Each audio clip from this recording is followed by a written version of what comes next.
Welcome to the deep dive.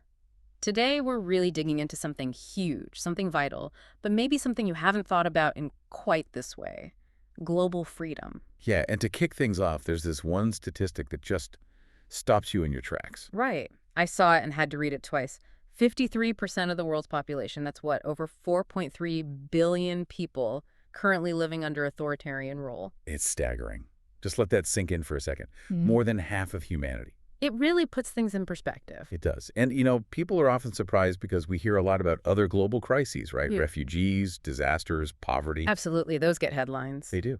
But this quiet, pervasive reality of living without basic freedoms. Alex Gladstein argues, and I think the data backs it up, that this represents a scale of human suffering that actually dwarfs many of those other issues combined. It just doesn't always grab the spotlight. And that's exactly why we're doing this deep dive today. We want to unpack insights from a conversation between Alex Gladstein, who's the Chief Strategy Officer at the Human Rights Foundation, and Lex Friedman. Yeah, their discussion gets into how something that seems so abstract, like money, or even more specifically, Bitcoin, how that can actually become a tool, a powerful tool for civil liberties. A peaceful tool, even, for human rights in these really repressive parts of the world. It sounds counterintuitive almost. It does initially, Yeah. but our mission here is to explore that complex interplay, between technology, power, freedom. And show some of the, frankly, ingenious ways individuals are pushing back against state control. It's often happening quietly, digitally. Exactly. So hopefully you'll come away from this not just informed, but with a maybe deeper appreciation for what freedom really means and the innovative ways people are fighting to protect it. Okay, so let's lay the groundwork. Before we jump into Bitcoin specifically, we need to understand the basics. How does the Human Rights Foundation, HRF, actually define human rights? And what does authoritarianism really look like day to day? Right. This is crucial. HRF, where Gladstein works, had a very specific way of looking at universal human rights. They draw a really important line between what they call negative rights and positive rights. Negative and positive rights. Okay, unpack that for us. Why is that distinction so important? So, negative rights are essentially freedoms from interference. Think of them as your basic personal liberties, things the government cannot do to you. Okay, like shields against power. Precisely. We're talking free speech, saying what you think without getting locked up, freedom of assembly, meeting peacefully, freedom of belief, the right to privacy, which is huge now, and critically, property rights, owning your own stuff. These are about individual autonomy, not government handouts. So negative isn't bad, it just means the state negates its power in these areas. So positive rights must be the flip side, things the state should give you. Exactly. Positive rights are entitlements to certain things, the right to a job, maybe, or housing, clean water, education, even the right to a paid vacation in some definitions. And where did this split come from? Well, it goes back to the post-World War II era, the drafting of the Universal Declaration of Human Rights. It was basically a big compromise. The U.S. and the West were really pushing for liberties, those negative rights. Makes sense. But the Soviet Union was all about state provision, so they insisted on these entitlements, the positive rights. The final document kind of tried to stitch both together, reflecting that deep ideological divide. A Cold War document in many ways. So HRF focuses heavily on the negative rights, the liberties. Why that specific focus? Why not push for both equally? This is a really key insight from Gladstein. HRF emphasizes negative rights because authoritarian regimes are experts at weaponizing the idea of positive rights. Oh, so? They'll constantly boast about providing things like healthcare or jobs or housing. They create this illusion of being benevolent providers. The Potemkin village idea he talks about? Exactly that, a Potemkin village facade. They claim to guarantee these positive rights, but meanwhile, they're completely crushing the negative rights, free speech, assembly, press. You can't question the government. You can't hold them accountable. So the positive rights become a smokescreen to hide the total lack of fundamental liberty. Got it. They use the promise of entitlements to justify stripping away actual freedom. Can you give us some real-world examples of that? Oh, absolutely. Think about Cuba or Venezuela today, or the old Soviet Union. They constantly bombard their citizens with propaganda about their amazing social programs, free healthcare, guaranteed jobs. Right. You hear that narrative. But because there's no free press, no independent monitoring, they can say whatever they want. In Cuba, they might boast about healthcare, but they don't mention the chronic shortages of medicine or the dilapidated hospitals or the doctors make pennies. You might have a right to work, but you can't choose your job, form a union, or start a business. It's an illusion maintained by censorship. Chilling. They control the narrative completely because there's no one to challenge it. Okay, let's talk about the scale again. That 53% figure, 4.3 billion people. What defines an authoritarian state beyond just having a dictator? It's a system, really. Typically, it's a one-party state. Any real opposition is outlawed, or its leaders are jailed, tortured, maybe worse. No real political competition. None. And there's no free speech, no free press. Information is tightly controlled. Propaganda is everywhere. You won't find an independent judiciary. The courts just do what the leader says. No checks and balances. And it goes beyond just politics, right? Even forming groups. Yeah, that's crucial. Even forming a basic human rights group, an environmental club, heck, even a book club sometimes, can be illegal or incredibly dangerous. Any independent gathering of people is seen as a potential threat. They want to atomize society. Wow. Total control. Gladstein uses some really sharp litmus tests to cut through the noise. The first one comes from Natan Sharansky, the Soviet dissident. The town square test. Yeah. It's brilliant in its simplicity. What is? Can you go to the main public square in your city, stand up, and loudly criticize the ruler, the president, the king, whoever? Can you do that without fearing you'll be arrested, beaten, or just disappear? Simple question, powerful answer. If you can, you have free speech. Yeah. If you can't, you don't. No gray area. Think about doing that in Austin versus Havana, or Moscow, or Beijing. Worlds apart. It just cuts through all the official propaganda about freedom. It really does. And then there's another test, which sounds maybe surprising at first, the Gay Pride Parade test. How does that work as a litmus test for freedom? It's surprisingly accurate because it taps into a core tactic of authoritarians, demonizing minorities. It's a scapegoating mechanism. Exactly. Can a gay pride parade happen openly, peacefully, without participants fearing violence, and crucially, with the police protecting them, not harassing them? Authoritarian regimes, almost universally, target minorities, religious, ethnic, political, sexual. Creating an other is how they maintain control. So whether it's Uganda, Saudi Arabia, China, Cuba, they suppress these groups. They either ban parades or allow violence against them, or sometimes, like Ahmadinejad infamously did in Iran, they deny the group even exists. That's the ultimate demonization erasure. So the ability for a pride parade to happen safely is a really strong indicator of broader tolerance and liberty. It's a canary in the coal mine, in a way. And the third test, the comedy test. Yeah. Can comedians go on TV, make fun of the government, the leaders, and actually get paid for it, build a career on it? Seems pretty basic in a free country. Right, but in a dictatorship, unthinkable. You'd be jailed. Or worse. The fact that satirists can openly mock power is a very visible sign of an open society where dissent isn't seen as treason. Laughter can be a powerful check on power. So these tests paint a picture, and Gladstein builds this into a model, a pyramid of a free society. What's at the absolute bottom, the foundation? Free speech. It's the base, the most fundamental layer. Why? Because it enables everything else. Without being able to speak, share ideas, criticize, how can you organize? How can you challenge power? How can you fight for any other right? It's the essential starting point. Okay, free speech is the bedrock. What's the next layer up? Civil society. This is the whole network of independent groups that exist outside of direct government control. Human rights orgs, environmental groups, independent media, unions, charities, even hobby clubs, like you said. Places where people connect and organize on their own terms. Exactly. Yeah. And these are precisely the things authoritarian states try to crush or co-opt because they represent independent power bases and potential sources of dissent. Makes sense. Above civil society. Separation of powers, real checks and balances, an independent judiciary that can rule against the government, a legislature with actual power, not just a rubber stamp, different branches holding each other accountable, dictatorships concentrate power, democracies divide it. And right at the very top of this pyramid, elections. Right at the top. And this is key. Gladstein stresses that elections are meaningless without the foundation below them. Because dictators have elections too. All the time. Kim Jong-un gets elected. Hitler was elected. Chavez was elected.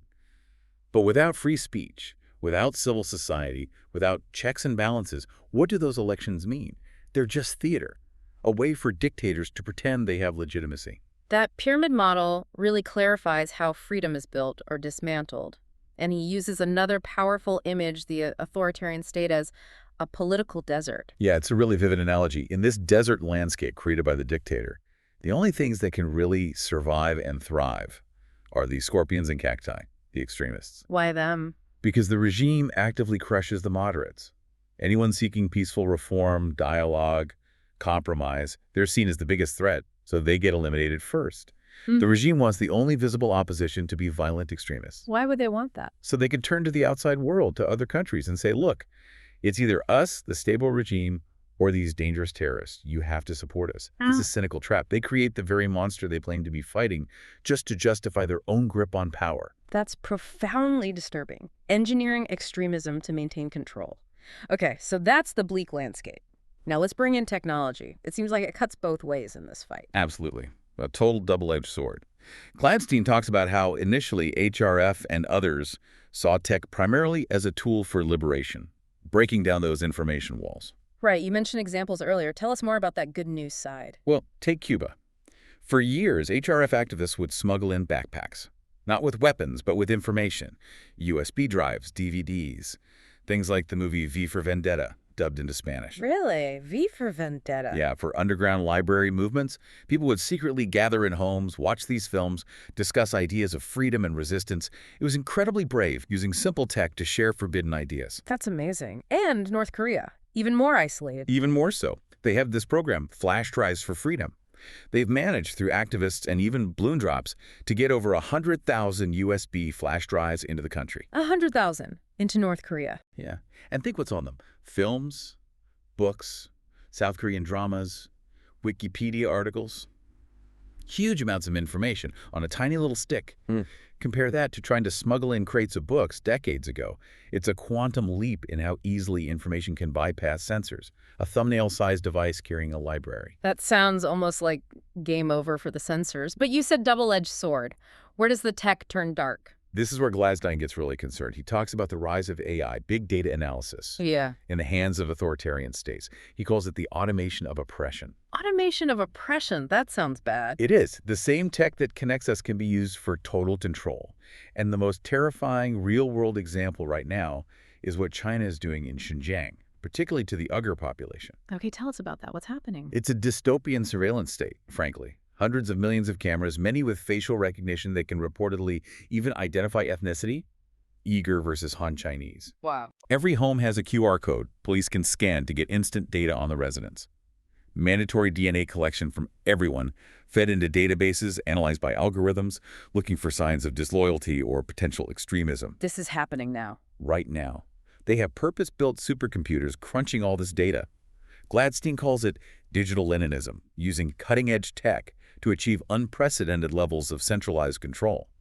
And it's directly enabling what many call a cultural genocide. That's horrifying. And it's not just staying within China's borders. No, and that's the other alarming part. Through its massive Belt and Road initiative, China isn't just building roads and ports. It's exporting this surveillance tech, advanced telecom networks, street cameras to dozens of countries. So they're helping other regimes build similar systems? Yes, and often the Chinese companies installing this tech are legally required to send the data they collect back to Beijing. We've even seen scandals in places like the UK where this kind of tech has been integrated, raising huge privacy alarms. A global export of surveillance infrastructure. It really highlights this constant trade-off we face, doesn't it? Convenience versus freedom. It's everywhere in modern life. We trade data for personalized apps, for speed, for comfort. In free societies, the consequences might seem abstract, far off. Yeah, you don't really feel it immediately. But in an authoritarian state, giving up that data, making that trade-off, the consequences can be immediate and devastating. Arrest, imprisonment, worse, the stakes are infinitely higher. So faced with this automation of oppression, how can individuals fight back? What tools do they have? Gladstein is emphatic about this. Encryption is crucial. It's a shield. How does he frame that? He uses this great metaphor. If Big Brother, the surveillance state, feeds on your data, if that's what makes it powerful, then encryption lets us make the monster hungry and shrink it. Starve of the beast, I like that. Exactly. By encrypting our communications, we deny the surveillance apparatus the raw data it needs to function. We make ourselves harder to track, harder to control. So practically, what does that mean for us, for listeners? It means practicing basic digital hygiene. Using encrypted messaging apps like Signal is a really important step. Yes, powerful adversaries might still see metadata who you talk to, but the content of your conversation remains private. It's about consciously choosing tools that protect your data. And this ties into that broader historical trend you mentioned, decentralizing information. Absolutely. Think about it. Yeah. Information used to be locked up with elites in libraries only the rich could access. The printing press blew that open, then radio, TV, the internet. Each step decentralized access. Encrypted messaging is the next logical step for communication. It decentralizes our ability to talk privately, taking power away from governments or big tech companies and putting it back in the hands of individuals. Okay, so from tech's double-edged sword, let's shift to something maybe even more fundamental but often overlooked in these discussions, money itself. How is money a human right? It's fascinating because Gladstein points out that for years, topics like currency, banking, the money supply, they were just sort of pushed to the side in human rights circles, not seen as core issues. Really? Seems pretty central to life. You'd think so. But academically and even among activists, it wasn't the focus. But then when he started actually asking activists on the ground about their struggles, stories about money just poured out. Incredible, often harrowing stories. Like the example from Zimbabwe, Ivan Mule. Yeah, Ivan Muir, a leader in the flag movement against Mugabe. He wore this necklace, and on it was a 1980 Zimbabwean dollar. Back then, at independence, it was a symbol of hope, worth about £2 British. Strong currency. And we know what happened next. Exactly. Decades of hyperinflation, corruption, mismanagement under Mugabe. That dollar became completely worthless. Those trillion-dollar notes we saw pictures of. He wore the original as a symbol of how the government literally stole people's savings, their time, their future, through monetary policy. It shows how directly economic control is a human rights issue. So money is fundamentally about control. Who makes it? Who sets the rules? How transparent is it? Which brings us to Bitcoin. The people's money, he calls it. Right. Bitcoin is presented as revolutionary because it decentralizes money. Think about it. Democracy decentralized political power. The internet decentralized information. Bitcoin aims to do the same for money. How? Its rules are open, transparent, fixed in the code. There's no central bank deciding to print more, no shadowy group changing the rules behind closed doors. And crucially, the protocol itself is neutral. As Gladstein puts it, a billionaire and a refugee are the same in the eyes of the protocol. Your transaction is treated the same regardless of who you are. No permission needed. And it's all secured by this innovative proof-of-work system, making it incredibly hard to cheat or change. Okay, so it offers a way to resist financial control.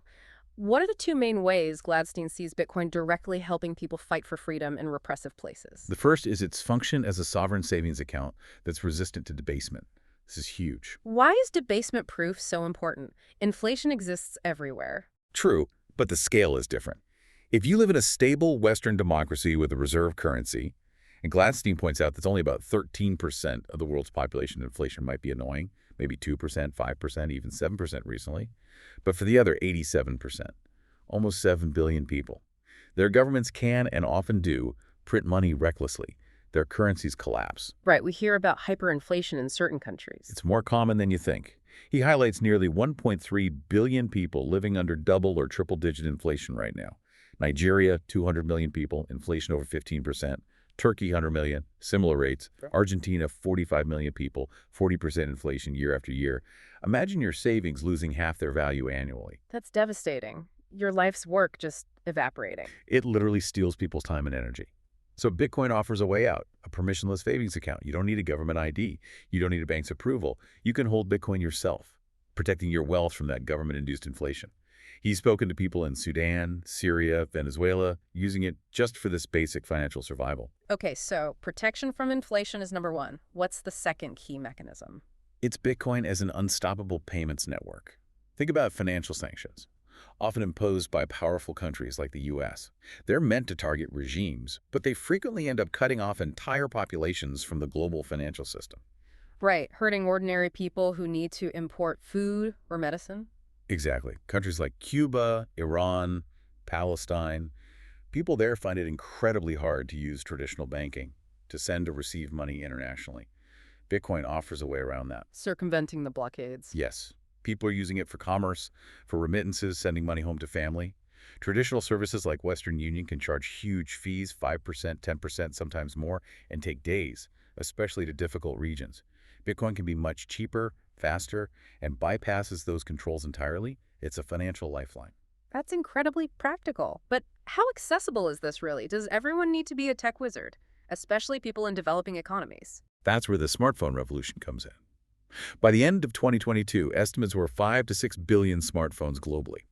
That puts a powerful computer and potentially a Bitcoin wallet in almost everyone's pocket. Okay, the hardware is there. But understanding self-custody, not your keys, not your coins. That's the crucial concept. Custodial means an exchange holds your Bitcoin, like a bank holds your money. Non-custodial means you hold the keys, that seed phrase, those 12 or 24 words. You are your own bank. That sounds complex, maybe? Yeah, a bit intimidating. But what Gladstein finds is that people in countries with unstable economies or corrupt banks are often way more financially savvy out of necessity. They've been burned before. They understand the risk of trusting third parties. They get the value of self-custody very quickly and are motivated to learn. Necessity is the mother of invention, or adoption in this case. Pretty much. He uses the analogy of the early mobile phone. Remember those bricks? Clunky, expensive, only for the elite. Oh, yeah. Zach Morris phones. Exactly. But look now. They're small, cheap, easy, everywhere. Bitcoin's usability is on a similar path, and he predicts the real centers of Bitcoin usage might not be his Silicon Valley, but places like Lagos, Nigeria, where the need for financial freedom is driving incredible innovation and adoption. Shifting the center of gravity. That's a powerful idea. Okay, so if Bitcoin is this powerful tool, why haven't governments just shut it down? They try to control everything else. That is the million-dollar or maybe the multi-trillion-dollar question. And the fact is, after over 12, now 13 years, they haven't been able to kill it, despite numerous attempts. Why not? What makes it so resilient? Gladstein argues it's a mix of things. Technical design, yes, but also social factors, economic incentives, even political game theory. It's complex. You mentioned China and India trying to ban it and it backfiring. Yeah, they tried to ban the ramps, the exchanges where you trade fiat money for Bitcoin. What happened? Huge surge in interest. People found other ways, peer-to-peer trading, mining. It was the classic Streisand effect. Trying to suppress something just makes it more interesting. It showed Bitcoin wasn't dependent on those centralized on-ramps. And wasn't there a big internal fight, too? Something about block sizes. Oh, yeah, the block size war. That was a major existential threat a few years back. Basically, a huge fight about how Bitcoin should scale. You had powerful players, big mining pools, mostly in China back then, major Silicon Valley companies wanting to change Bitcoin's core rules to make it more like, say, Visa. More centralized, faster maybe, but less censorship resistant. And they had a lot of power, a lot of the network's computing power. A majority of the hash rate, yeah. It looked really serious. Yeah. But the decentralized community developers, individual node operators, users, they pushed back hard, defended the original vision, and they won.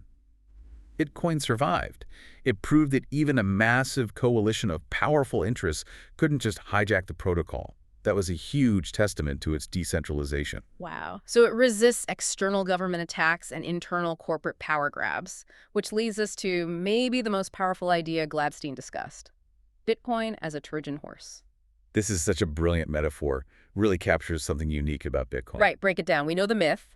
Greeks leave a giant wooden horse for Troy. Right, a beautiful gift. But inside, hidden soldiers ready to conquer the city. So how is Bitcoin like that horse? What's the gift? The attractive outside. The enticing exterior, the shiny gift, is what the community calls number go up technology, NGU. Meaning it's price performance? It's history of incredible financial returns. That's what draws people in. Greedy corporations looking for a treasury asset. Wall Street investors wanting exposure. Even, ironically, authoritarian regimes may be looking to bypass sanctions or diversify reserves. They see the potential for profit, for financial gain. That's the beautiful horse they willingly bring inside their gates. Okay, so they're drawn in by greed, by NGU. What's hidden inside? What are the soldiers? Hidden inside is freedom go up technology, FGU. Freedom go up. Okay. By accumulating Bitcoin, by mining it, by trading it, even by taxing it, whatever their self-interested reason is, these actors inadvertently strengthen a global, decentralized, censorship-resistant financial network. They build the infrastructure, increase the security, drive the adoption of a tool that fundamentally empowers individuals against centralized control. Even if they hate the idea of freedom. Even if they actively despise it. That's the genius alignment of incentives. Bitcoin co-ops self-interest. A corporation buys Bitcoin to boost its stock price, perhaps. But in doing so, it adds legitimacy, liquidity, and robustness to a network that someone in Venezuela can use to preserve their savings, or an activist in Nigeria can use to receive donations the government tries to block. Their greed fuels a tool for freedom, whether they intend it or not. That's fascinating. It doesn't rely on people being good. It uses their self-interest for a positive outcome. Precisely. It's not about hoping dictators suddenly care about human rights. It's about harnessing a powerful human drive financial self-preservation to build something that ultimately benefits humanity's freedom. And this freedom go up isn't just about holding Bitcoin as savings, right? You mentioned scaling for payments. How does that fit in? Right. Bitcoin itself needs ways to handle millions of daily transactions efficiently. That's where second layers come in, like the Lightning Network. Okay, how does Lightning work? Is there an analogy? Think about gold. Gold bars are valuable, a great store of value, but you don't buy coffee with a gold bar, right? It's slow, impractical. So we invented paper money backed by gold, easier for transactions. Then credit cards scaled paper money. Lightning is kind of like that for Bitcoin. It's a network built on top of Bitcoin that allows for instant, super cheap private payments. So most everyday Bitcoin transactions, like buying that coffee, will happen on Lightning, not the main Bitcoin blockchain. Likely, yes. The main Bitcoin blockchain acts more like the ultimate settlement layer. Think of it like Fedwire, the system banks use to send huge sums between each other. It's slow, expensive, but incredibly secure and final. Your daily debit card swipes happen on faster, cheaper layers built on top of that base banking system. Bitcoin's main chain is that final, super secure settlement layer run by thousands of decentralized nodes globally, making it incredibly hard to censor or shut down. It can't just be switched off like a company server. Exactly. An AWS server can be shut down. You can't just turn off Bitcoin's base layer globally. And again, the incentives align for Lightning. Why are exchanges adopting it?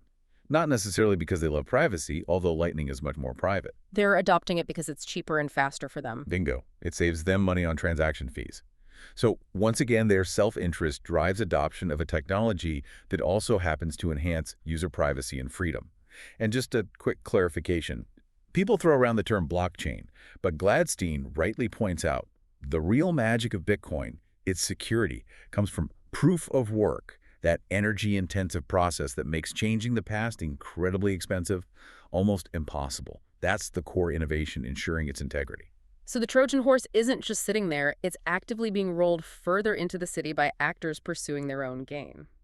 A peaceful, incentive-driven revolution. Okay, this is powerful stuff. But let's be real, it's not all smooth sailing. How do we navigate the skepticism, the scams, the genuine risk? That's super important. And Gladstein is upfront about it. He himself was skeptical for 4 years before he really got it. So skepticism is healthy. It's necessary, especially with new tech. And the scams. The crypto world is full of them. That must put a lot of people off. It's a massive problem. You have countless pyramid schemes, outright frauds, people promising guaranteed high returns. They prey on excitement and ignorance, and tragically, people lose their life savings. That casts a huge shadow and makes people understandably wary of even legitimate projects like Bitcoin. Education and vigilance are absolutely key. That not your keys, not your coin's principle is vital protection. So even with all that noise, all the scams, you're saying the core idea of Bitcoin, its potential, still stands apart. Gladstein argues strongly that it does, that Bitcoin itself, the protocol, the idea, it's like democracy or the open internet, a powerful concept that stands on its own. Despite the challenges and the bad actors trying to exploit the ecosystem around it, it offers a genuine path forward for individual empowerment. Tying this back to the bigger picture, how does this relate to geopolitics? Patriotism often gets twisted into something aggressive. Yeah, he makes a really important distinction. True patriotism is loving your country's values. Right. Maybe the Bill of Rights, the ideals of freedom and justice. Jingoism is different. It's aggressive nationalism, wanting to dominate others, using military force or weaponizing your currency through sanctions that hurt ordinary people. A truly confident, free nation shouldn't need to prop up dictators or starve populations to feel strong. And what about corporations? We see them often prioritizing profit over principles. Absolutely. He calls them out directly. Corporations sponsoring the Olympics in China while the Uyghur genocide is happening. Investors pouring money into Saudi Arabia despite its horrific human rights record. It's deeply hypocritical. He draws a parallel to the fight against apartheid in South Africa. Yes. Back then, international pressure, boycotts, ethical investment principles like the solvent principles, they actually worked. People, companies, and governments took a stand. He implies we need that same kind of moral clarity and corporate accountability today regarding regimes that systematically abuse human rights. Consumers and shareholders have power if they choose to use it. It really makes you think. What's the ultimate goal? Why strive for freedom? What's the point of it all? Gladstein gets quite philosophical here. He suggests that beyond just surviving, maybe our purpose as humans is to create beautiful communities, pursue knowledge and science, innovate, and underpinning all of that is freedom.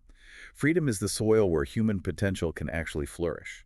And without that freedom as our guide. We risk ending up in what he calls totalitarian prison camps, societies that crush the human spirit. So freedom isn't just a nice idea, it's essential for a future worth living. And that's where tools like the open web, encryption, and Bitcoin come in. They give individuals options, choice, the ability to learn, create, transact, and connect on their own terms outside of centralized control. Tools for flourishing, not just surviving. Okay, as we wrap up this deep dive, what's a final provocative thought for listeners to chew on? Maybe it's this. In a world constantly pushing convenience over privacy, where information overload can paradoxically make us less informed, perhaps the most radical, most freeing act you can do is to actively seek out knowledge, question the defaults, and deliberately choose tools that push power to the edges, back to individuals, even if it takes a bit more effort. Choosing freedom, consciously. Choosing freedom consciously, a powerful thought to end on. That brings us to the end of this fascinating deep dive into Bitcoin, human rights, and the quiet, peaceful fight for global freedom. It's definitely a lot to think about. It really is. Yeah. If you found this deep dive valuable, please do remember to follow, like, and share the podcast. It helps others find this information. And for more insights like this, you can find What Bitcoin Taught Me pretty much everywhere. Twitter X, Nostr, Bluesky, Threads, Instagram, Facebook, and LinkedIn. Thanks for tuning in. Yeah, thanks for joining us on the deep dive.